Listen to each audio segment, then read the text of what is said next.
Hello friends, मेरा नाम है नीलेश बजाज और इस वीडियो में हम देखेंगे कुछ looping programs in C language. Okay, so let's start. देखिए, मुझे करना क्या है, मुझे यहाँ पर यूज़र से सपोज एक नंबर लेना है एज अ इनपुट।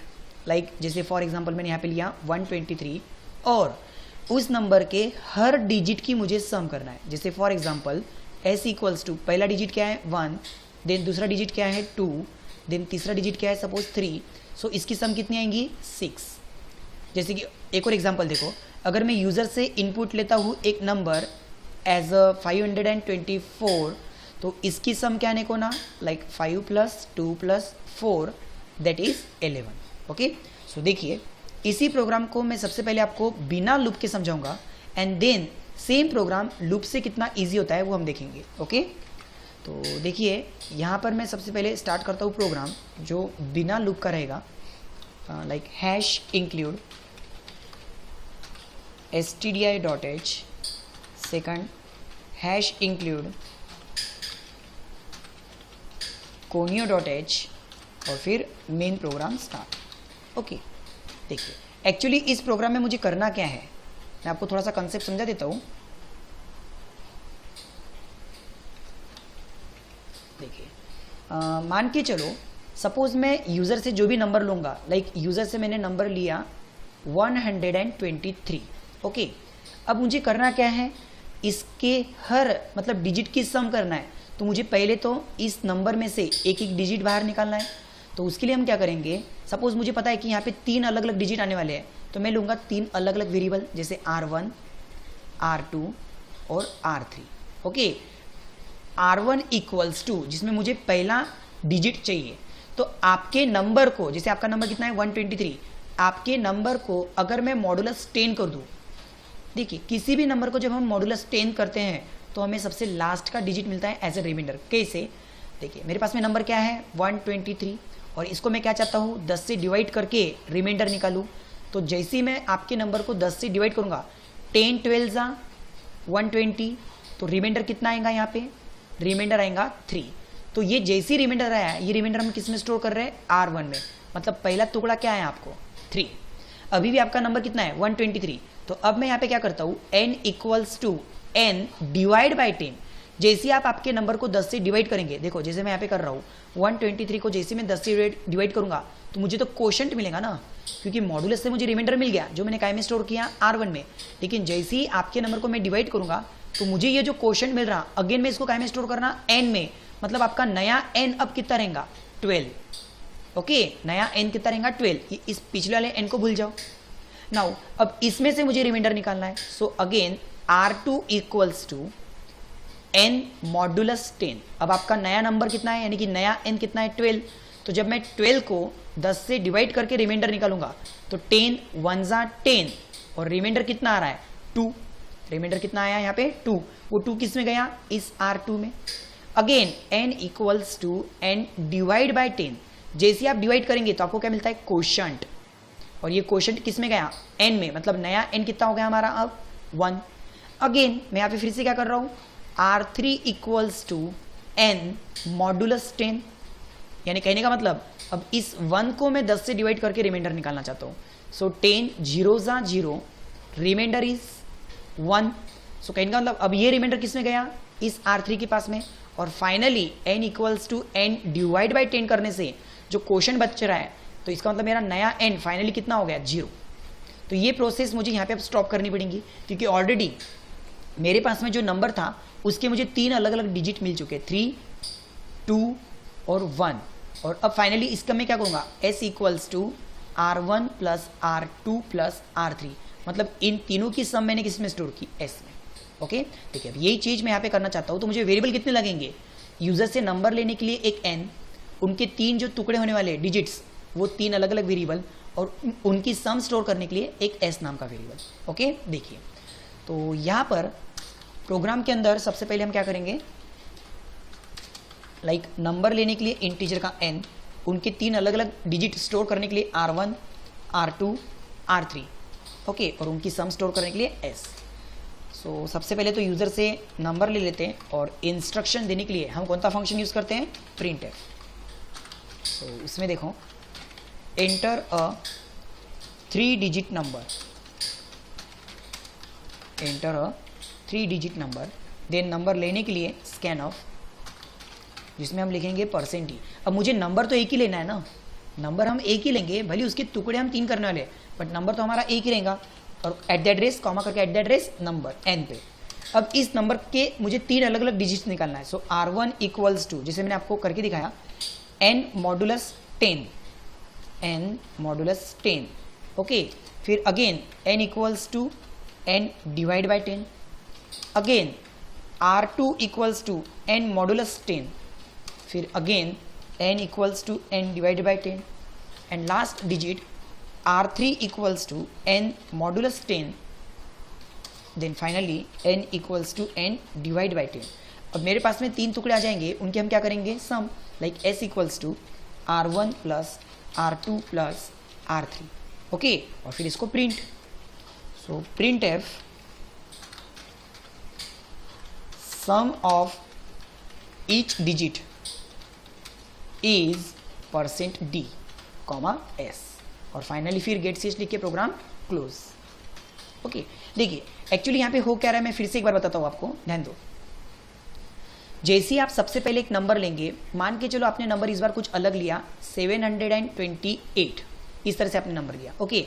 अब आप क्या कर रहे हो, R1 equals to n modulus 10, R1 equals to n modulus 10 मतलब n कितना है हमारा 728। इसको जब आप 10 से डिवाइड करके मतलब मॉडुलस निकालोगे तो 10 इंटू 72, दैट इज रिमाइंडर कितना आया, देखो 10 इंटू 72 मतलब 720, तो रिमाइंडर कितना आया 8।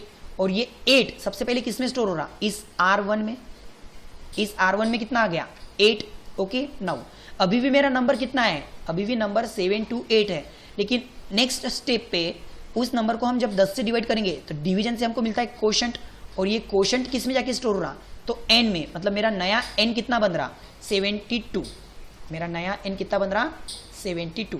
नाउ अब इसके पास में आ जाओ जहाँ पे हमको दूसरा रिमाइंडर निकालना है, तो आपके नंबर को अगेन जब मैं 10 से मॉडुलस करूंगा तो मुझे रिमाइंडर मिलेगा, मतलब इस 72 को 10 से डिवाइड करके जो मुझे रिमाइंडर निकालना है, जैसे 10 7 70, रिमाइंडर इज 2, तो ये 2 किस में गया, अब इस R2 के पास में।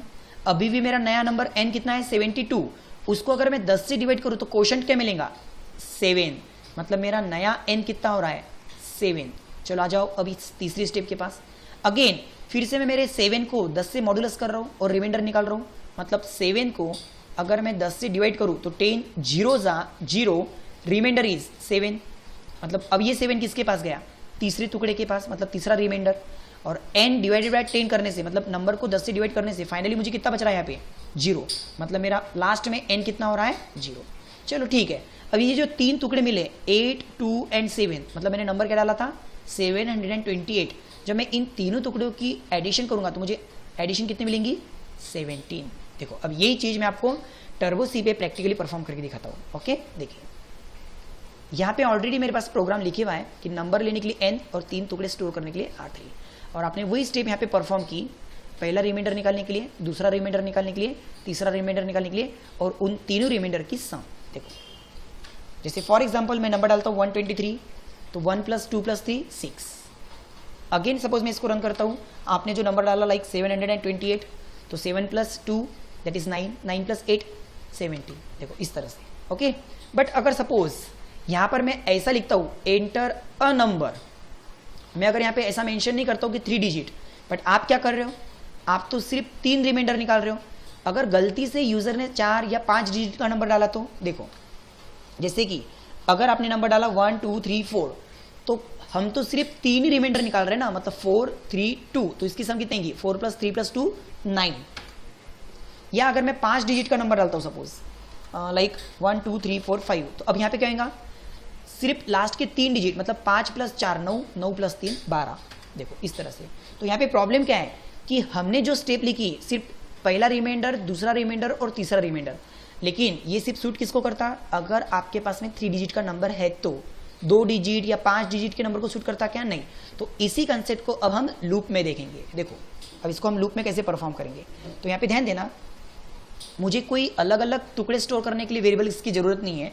यहाँ पे मैं लूंगा सिर्फ एक R, हाँ उन सभी की सम करने के लिए मैं यहाँ पे क्या लूंगा s = 0, ओके, अब देखो ये जो स्टेप है, मॉडुलस करो डिवाइड करो, मॉडुलस करो डिवाइड करो, मॉडुलस करो डिवाइड करो, ये कितनी बार रिपीट हो रहा है? बार बार। तो जो चीज बार बार होती है उसको हम कहाँ लिखते हैं? लूप में। ओके, और ये स्टेप मैं कब तक परफॉर्म करूंगा? तो मैंने आपको बताया है ये स्टेप हम कब तक परफॉर्म करेंगे? जब तक मेरा नंबर 0 नहीं हो जाता तब तक। ओके, तो आओ प्रोग्राम पे देखो, व्हाइल हम यहाँ पे क्या लगा रहे हैं? लूप। व्हाइल जब तक आपका n ग्रेटर देन 0 है तब तक इस लूप को घुमाते रहो। ओके, मान के चलो आपने जो भी नंबर डाला होगा तो जब तक वो आपका 0 से बड़ा है तब तक लूप घुमाओ। और यहाँ पे आपको क्या करना है? रिमाइंडर निकालना है, r equals to n modulus 10। फिर उस r की आपको क्या करना है? s equals to s plus that remainder. And वापस से आपको नंबर क्या करना है? Divide, n equals to n divide by 10। अब देखो यहाँ पे हो क्या रहा है, ध्यान से देखना अच्छे से। मतलब मुझे यहाँ पे अब अलग से रिमाइंडर की सम नहीं करना है, सम उस लूप के अंदर बार बार हो रही है। ठीक है, देखो सबसे पहले एज्यूम करो कि आपने नंबर क्या डाला? लाइक आपने नंबर डाला होगा 123। अब लूप क्या चेक कर रहा?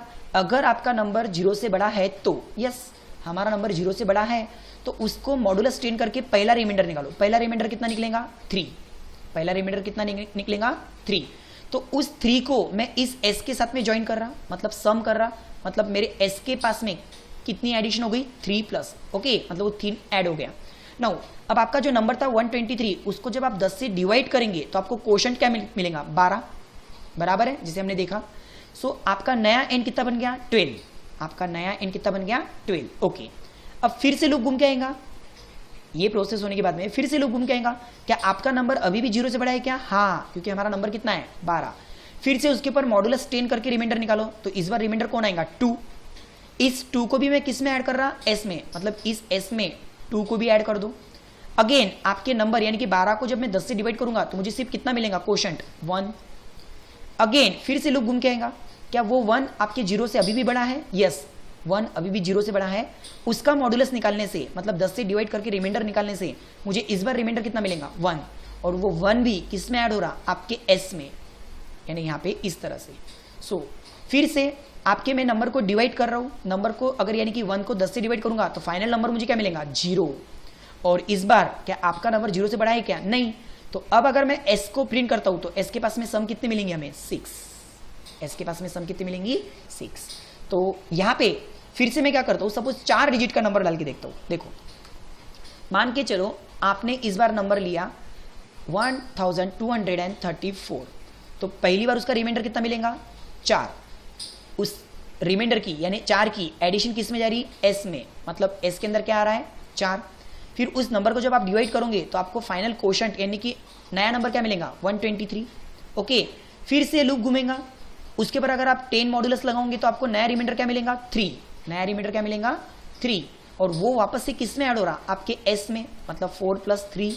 और फिर से जब आप नंबर को 10 से डिवाइड करोगे तो नया नंबर कितना बचेगा आपका? सिर्फ 12। नया नंबर कितना बचेगा? 12, जो कि 0 से बड़ा है क्या? हाँ। उसके पर मॉडुलस 10 करने से रिमाइंडर कितना मिलेगा? 2। फिर उसको भी आप किस में ऐड कर रहे हैं? सम के साथ में, मतलब 3 प्लस 2। अगेन उसी नंबर को यानी कि जो आपका नंबर 12 बन चुका है उसी नंबर को 10 से डिवाइड करेंगे तो अब n कितना बचेगा? ओनली 1। क्या 1 0 से बड़ा है क्या? हाँ। उसका जब मैं 10 से मॉडुलस करूंगा तो मुझे रिमाइंडर तो खुद 1 मिलेगा, मतलब उस 1 को भी हम सम में ऐड कर रहे हैं, कुछ इस तरह से। मतलब जो मुझे रिमाइंडर 1 मिला उसको हम किस में ऐड कर रहे हैं? सम में। फाइनली आपका नंबर कितना बन जाएगा? 0। और अब लूप घूमेगा क्या? नहीं। तो s में इन सभी की सम कितने आने वाली है? 4 plus 3 plus 2 plus 1 that is 10। देखो मैं इसको रन करता हूं तो यहां पे अगर आपने 3 डिजिट का नंबर डाला तो भी उसकी सम आएंगी। यदि आपने यहां पे 4 डिजिट का नंबर डाला तो भी उसकी सम आएंगी। यदि आपने 5 डिजिट का नंबर डाला तो भी उसकी सम आना ही है। ओके, तो देखिए एक्चुअली हो क्या रहा था कि ये जो स्टेप्स है रिपीट परफॉर्म हो रही थी, बराबर। इसको हमने कहां पे लिख दिया? लूप में। और जो भी आपको रिमाइंडर मिल रहा है उसके हमको फाइनली सम करना था, तो जैसे जैसे हमें रिमाइंडर मिलते गया हमने उसकी सम करते गई। आई होप आपको ये कंसेप्ट समझ में आया होगा।